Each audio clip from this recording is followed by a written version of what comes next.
তো নাগরী মেলা দেখতে যাওয়ার জন্য নাগরকে বলেছে, হে নাগর, তুমি আমার সাথে যাবা, তারামাই মেলা বসেছে, ওখানে মেলা দেখতে যাব।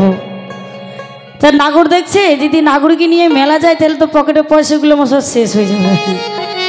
উনি কিন্তু আর কথা দিয়ে মেলাতে পৌঁছাই নাই। তখন নাগরী কি বলছে,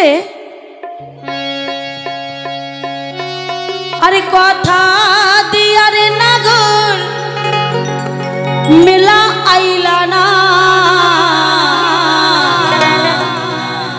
আরে নাগর ছাড়া মেলা ভালো লাগে না। তাই মেলাতে ঘুরতে গেলে নাগর আর নাগরী যদি না আসে মেলা কিন্তু মানাবে না, তাই না? তাই কি বলেছেন,